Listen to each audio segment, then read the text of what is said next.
reality that has been presented to us as real around us is constructed. It's illusionary. We have this world built up in which we think we got to get a house and pay a mortgage, we got to have a car and drive around, we got to have a job and work for someone else, or we got to be an entrepreneur and have employees, or we got to do this and that and the other thing, grind our way at the stone until we die. That is an illusion. That is not reality. This is constructed to keep us blind, stupid, and dumb. And dumb in the sense of not only in all senses of the word, and keep us producing for our oppressors mindlessly while they benefit at our expense. This is not the real world. With those who are open and able to learn, when the opportunity presents itself to present information in a way that is not pushy or harmful and respects that individual's sovereignty and intelligence, then do so. It never helps to shove things down, whether it's right or wrong. It never helps to shove something down somebody else's throat. Never helps to preach. Never helps to dictate. Let people self-discover. It's really better that way. How do you envision the impact of ET visitations will have on society in general? Well, as a sociologist, I'm going to declare that it's going to vary a great deal from person to person, group to group, region to region, and country to country. I think there's going to be a lot of people who are going to embrace this and be very excited and very happy about it, depending on what kind of information people have access to prior to full public activities. There may be some who are afraid or hesitant. We're expecting that there are some people who are going to be so upset to find out that some of the things that they've been told since their childhood are lies. We're hoping that people won't do things that are self-destructive because of this, and we're hoping to be able to provide supports for those individuals. It's going to be very, very interesting. It's hard to say exactly what's going to happen ahead of time because we really don't know. In a lot of ways, this is walking into the big unknown. We have some reasonable expectations and best guesses, but the exact way things will happen is not anticipatable. In addition, there is I guess you could call it the source effect, in which things may be absolutely okay, even though it might look from a projection that it might be a little iffy. Things might turn out to be better than expected, simply because of the source effect.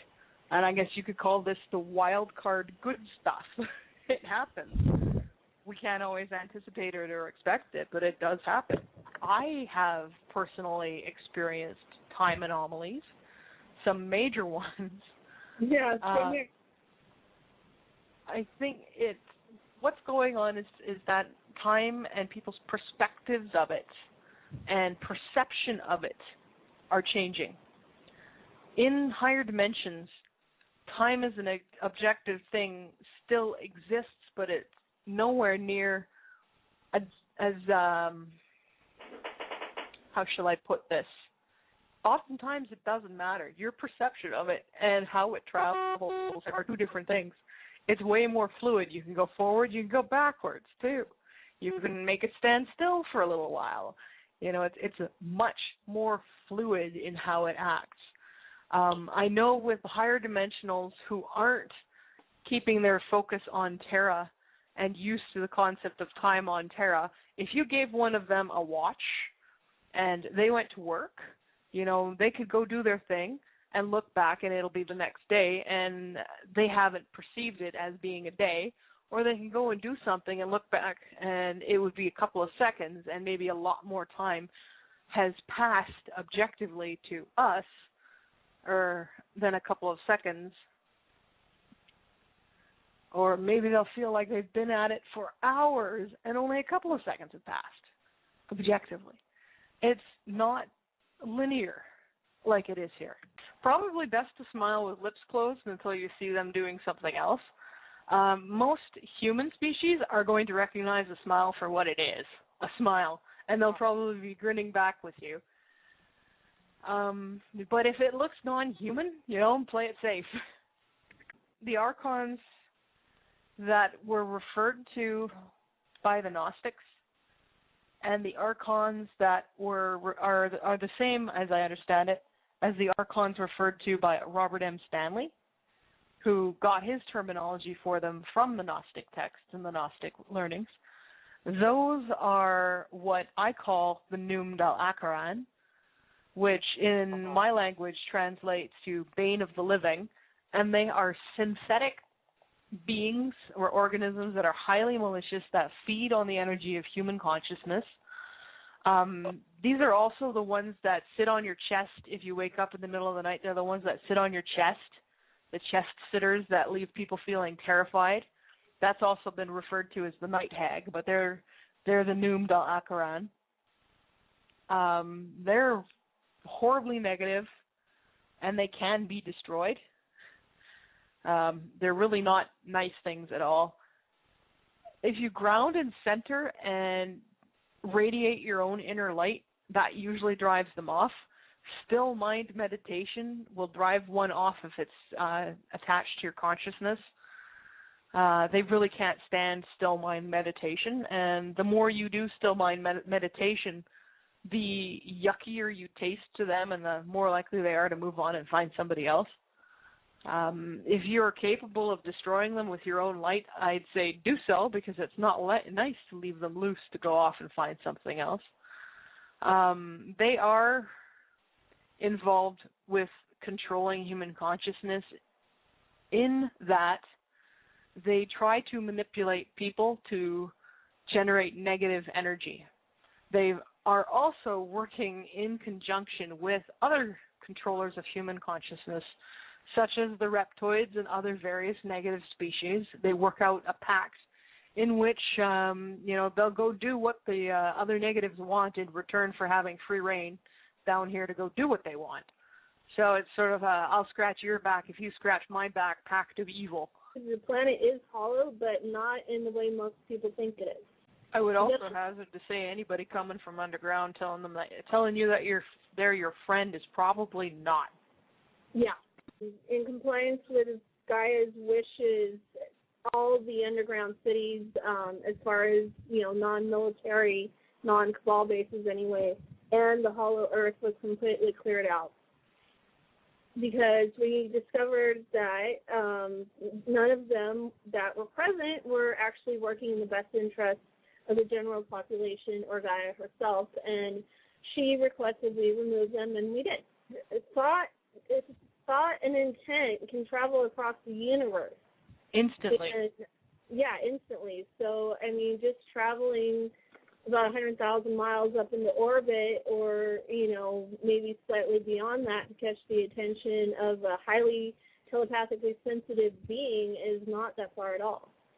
It's kind of like flagging down a taxi in New York. Usually you're going to get a taxi. The Andromeda Council visits, which will take place most likely in public and in third space and not on corporate property and the like. Not that they will land there, but when they come and speak to groups, it will likely be in those public settings. That's what that had to do with. As for landing in your backyard, maybe someday, but probably not right now. Massage and other healing and soothing touch are still used for various purposes, including connection between beings and including for healing and recovery and whatnot. So, yeah, there is still such thing as massage, and massage therapists are still going to be around. If you overexert yourself, you might need therapeutic massage. If you have a really spectacularly bad day, massage will probably help with that. Salt's natural, and salt has a lot of good applications. And you need to eat salt. This talk about reducing your sodium content is a load of horse hockey. You need to have salt. It's an essential electrolyte in your body. As far as how long each individual soul spends in a specific individual dimension is up to that individual soul. Each soul has their own life, their own path, their own destiny, their own amount of lessons and things they want to learn and need to learn. And some souls, some individual beings will go and spend time in 10, 12D, and then they'll be like, oh, well, this is boring, and then they go and spend time in 4 or 5D where it's more physical and it's more fun, and then they go and they spend some time up in 4060. There's no specific time frame or period that any one individual soul is going to spend in one dimension versus another. It's an individual thing. It cannot be predicted. I know somebody who spent 400 million years in 5D because he thinks it's fun. A well-trained Marine with the correct equipment and the correct training on how to deal with the situation can toe-to-toe it with a reptoid. If you got more than one well-trained Marine, then you're probably doing pretty good.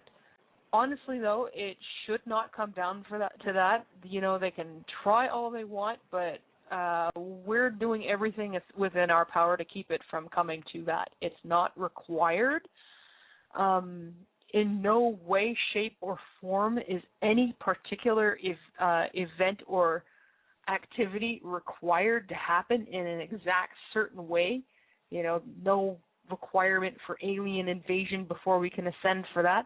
The only thing that is going to happen, no matter what, is the flip over to the next dimension.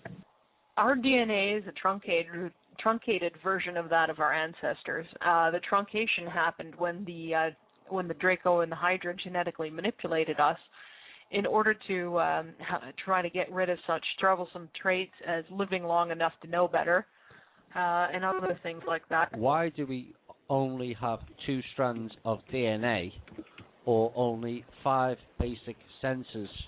We are working with limited capability here in 3D. Who is responsible for it and how? We were originally designed with 12 strands of DNA and way more senses and abilities and things like that. What happened was about 25,000 years ago, give or take, the Anunnaki, the reptoids, and a bunch of their buddies came in and decided to start messing with things, and they unattached the extra 10 strands of DNA. They took the 48th chromosome and crashed it into the 47th and caused decay to where now we only have like 46 or something like that. And that's pretty much how they did it. They're master geneticists, and they found that this is the best way to come in and take over and start causing trouble and control things, and they started messing with our DNA. They shortened our lifespan from the average of 1,000 to 1,500 years for a 3D being down to between 80 and 100 years. They caused all kinds of genetic abnormalities and defects and all kinds of nasty stuff to start happening by playing with our genetics. All that stuff that the mainstream DNA and geneticists and everything swear is junk DNA, guys, it's not. It's actually very, very valuable stuff. It's part of our normal genetic memories from the 22 to 25 different ET races that came together to make this what it was. It was originally an experiment to take a bunch of different races and, have the creations and see if they could all live together on the planet harmoniously. And for a while it was working until all the bad guys came in and decided to ruin the party.